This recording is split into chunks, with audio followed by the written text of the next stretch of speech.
Confused whether to opt for moratorium or not? Hi, I'm Akash Lohani, co-founder carkedeal.com, and today we will be discussing upon the very important aspect of this moratorium. मोनोटोरियम 2.0 आज applicable कर दिया गया है। पहले ये मोनोटोरियम 3 महीने के लिए होता था, आज ये मोनोटोरियम अब बढ़ा के इसको आरबीआई ने 6 महीने के लिए कर दिया है। तो दोस्तों, ये सबसे ज़रूरी चीज़ है हमें जानना कि ये मोनोटोरियम को हमें अवेल करना चाहिए कि नहीं। हम ये हमारे लिए एडवांटेज, इसके क्या एडवांटेजेस हैं और इसको अवेल ना करने के क्या डिसएडवांटेजेस होंगे। तो अब चलिए हम इस टॉपिक को कवर करते हैं फटाफट से। मोनोटोरियम 2.0 को समझते हैं सिंपल टर्म्स में। मोनोटोरियम क्या होता है? मोनोटोरियम एक सिंपली एक फैसिलिटी है ईएमआई के ऊपर मोनोटोरियम लेना या ना लेना। ये सिंपल आपके ऊपर डिपेंड करता है, आप इसको अवेल करना चाहते हैं या नहीं चाहते, ये भी आपके ऊपर डिपेंड करता है। आरबीआई ने ये मोनोटोरियम फेज़ 1 में जो फर्स्ट मोनोटोरियम आया था मार्च अप्रैल मई के लिए आया था, फिर उसको आज एक्सटेंड करके जून जुलाई अगस्त तक कर दिया है। तो ये मोनोटोरियम क्या आपको अवेल करना चाहिए? मोनोटोरियम कुछ भी नहीं है। ईएमआई जो आपकी चल रही हैं, जो भी car loan, home loan, personal loan, business loan, जो कुछ भी लोन आपका टर्म लोन है या आपने कोई ओवरड्राफ्ट ले रखी है, उस पर इंटरेस्ट आपका जाता है, वो सारी चीज़ें को आप डेफर कर सकते हैं। आपकी ईएमआईज़ डेफर हो सकती हैं। ईएमआईज़ आपको बाद में देनी पड़ेंगी। ये नहीं है कि वो 3 महीने का या 6 महीने का मोनोटोरियम आपने ऑप्ट किया तो वो ईएमआईज़ की लायबिलिटी आपकी ख़त्म हो जाती है। ये वो ईएमआईज़ आपकी 6 महीने बाद जब मोनोटोरियम का पीरियड एक्सपायर होगा तो आपको वो ईएमआईज़ देनी पड़ेंगी। उसके लिए बैंक्स, अलग अलग बैंक्स के अलग अलग सिस्टम होंगे। कुछ लोग उसको टर्म लोन बना के एक और लोन स्टार्ट कर देंगे और आपकी पैरेलल रीपेमेंट दोनों लोन्स की चलती रहेंगी। कुछ लोग आपका टेन्योर एक्सटेंड कर देंगे। जैसे आपका लोन 60 महीने के लिए था तो उसको 66 मंथ्स में कर देंगे। बट ये 6 महीने का इंटरेस्ट आपको देना ही पड़ेगा। उस ईएमआई के 6 महीने बाद जो ईएमआई स्टार्ट होंगी और प्लस ये 6 ईएमआई प्लस उसका इंटरेस्ट, ये सारा ऐड करके ये बैंक्स आपसे लेंगी। तो अभी हम समझते हैं कि ये मोनोटोरियम आपके लिए एप्लीकेबल है कि नहीं, आपको अवेल करना चाहिए कि नहीं। इसमें 2 तरह की बात है। आपने मोनोटोरियम पहले से मोनोटोरियम अवेल कर रखा है, मोनोटोरियम 1.0 जो मार्च अप्रैल मई के लिए एप्लीकेबल था, वो अगर आपने अवेल करा है तो आपको मोनोटोरियम 2.0 के लिए जाना चाहिए कि नहीं। या जिन लोगों ने वो मोनोटोरियम अवेल नहीं करा और वो 3 महीने की इंस्टॉलमेंट्स दी उन्होंने, बट अब फर्दर 3 महीने का मोनोटोरियम जो आया है उसको उनको अवेल करना चाहिए कि नहीं। तो मैं आपको सीधी बात बताऊंगा कि आपको अपना कैश फ्लो पहले देखना चाहिए कि आपका कैश फ्लो है क्या।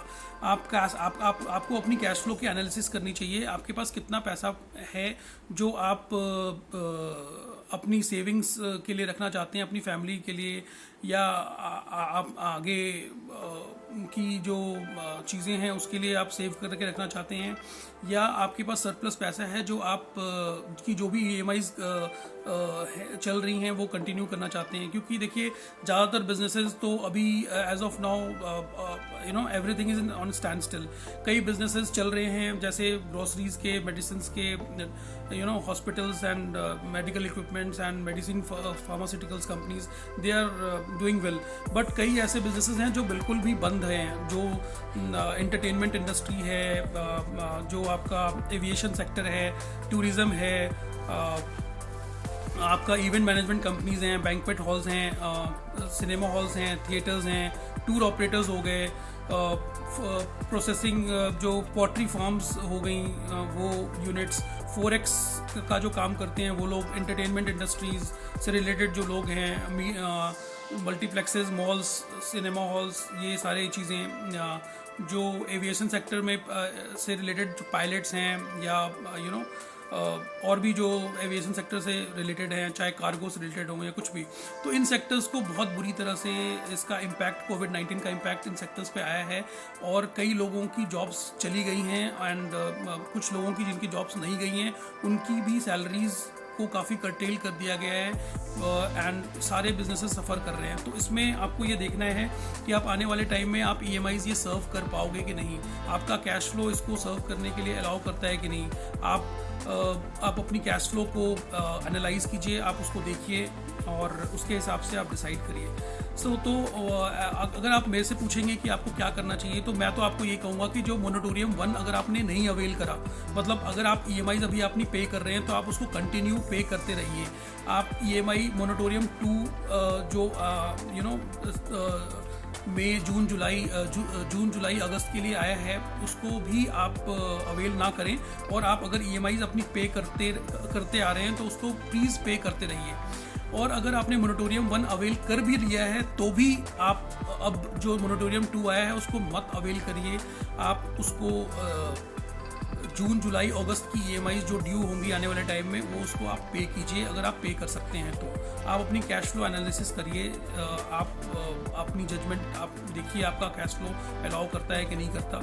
मैं आपको बड़ी प्रैक्टिकल चीज़ बता रहा हूँ कि आज की डेट में जो बैंक्स हैं वो क्लियरली आज की डेट में जो बैंक्स हैं वो जिन लोगों ने मोनेटोरियम अवेल करा है उनको फर्दर लोन एक्सटेंड नहीं कर रहे। अगर आप प्लान कर रहे हैं कि लाइक आपको अगले 6 महीने में 1 साल में अगर आपने कोई कार परचेज करनी है, कोई घर लेना है, कोई होम लोन लेना है, कोई टर्म लोन लेना है, कोई बिजनेस लोन लेना है, कोई बिजनेस एक्सपेंशन के लिए अपनी लिमिट एक्सटेंड करानी है, एनहांस करानी है, तो आपको इसमें काफ़ी प्रॉब्लम आएगी।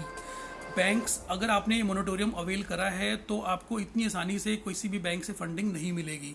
बिकॉज बैंक का सिंपल कॉन्सेप्ट होता है कि जो पहले की EMIs आप अगर नहीं सर्व कर पा रहे तो हम आपको और फर्दर लोन कैसे दे दें। जब ये मार्केट सिनेरियो ठीक होगा और तो इस चीज़ का काफ़ी इम्पैक्ट आएगा। जिन लोगों ने मोनेटोरियम अवेल करा था उन्हें बहुत प्रॉब्लम आएगी आगे। बैंक्स लोन की डिसबर्समेंट इतनी आसानी से उन लोगों को नहीं करेंगे। तो अब इसके हमने डिसएडवांटेजेस तो देख लिए कि आपको फर्दर फंडिंग में प्रॉब्लम आएगी, आपकी क्रेडिट रेटिंग इफेक्ट होती है लॉन्ग टर्म में अगर आप मोनेटोरियम अवेल करते हैं।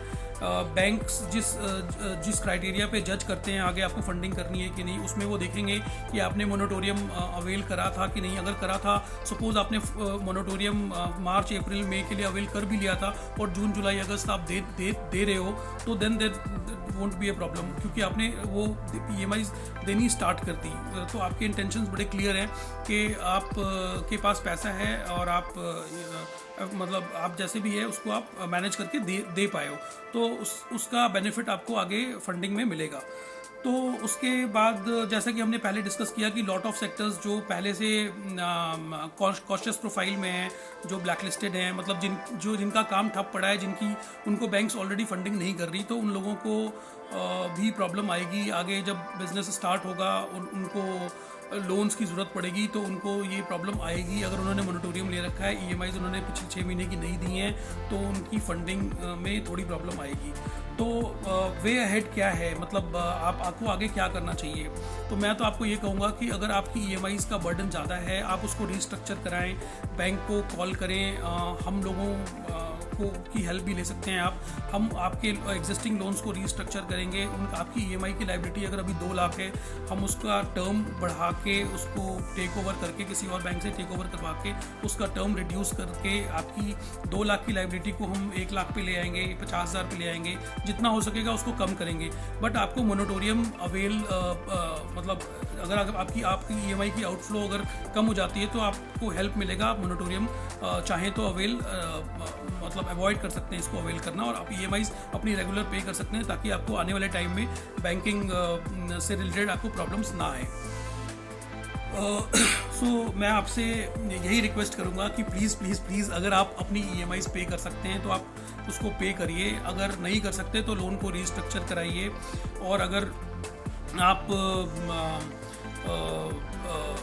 लोन रिस्ट्रक्चर भी नहीं करना चाहते तो क्योंकि मैं कई ऐसे बिजनेस हाउस कई ऐसे लोगों को जानता हूँ जो ईजिली पे कर सकते हैं but still they are not paying. वो ठीक है, हर आदमी अपनी सिक्योरिटी की बात सोचता है। आपको अपनी सेविंग भी देखनी चाहिए, आपको अपने फ्यूचर के लिए पैसा भी रखना चाहिए। कोई आपकी इमरजेंसी हो जाए तो उसको मीटअप करने के लिए आपके पास सरप्लस फंड्स होने चाहिए। उन सब चीज़ों के बाद अगर आपको लगता है कि आपके पास इतने फंड्स हैं जिससे आप अपनी EMI सर्व कर सकते हो, तो you should keep paying your EMIs। आपको ये मोनेटोरियम के लिए नहीं जाना चाहिए। ये मोनेटोरियम RBI ने दिया है, इसका मतलब ये नहीं है कि हमने आंखें बंद करके इसको अवेल करना है। इसको प्लीज़ अगर आप पे कर सकते हैं अपनी EMIs तो आप प्लीज़ इसको पे करिए. It will help you build your better credit history. मतलब आपका सिबिल बढ़िया रहेगा. आने वाले टाइम में आपको फाइनेंसिंग में कोई प्रॉब्लम नहीं आएगी. आप और कई प्रोडक्ट्स फ्यूचर में अवेल कर सकते हो. ये सारी चीज़ें हैं. तो अब मैं आपसे यही रिक्वेस्ट करूँगा कि आप सेफ़ रहें, घर पे रहें, सुरक्षित रहें. और इस कोविड-19 की समस्या जैसी समाप्त होती है सारे बिजनेसेस चलने लग जाएंगे, सब कुछ ठीक हो जाएगा. हमारी ईश्वर से यही प्रार्थना है. सो गाइज़, अगर आपने अभी तक हमारा चैनल सब्सक्राइब नहीं किया है तो आप प्लीज़ उसको सब्सक्राइब करें, शेयर करें.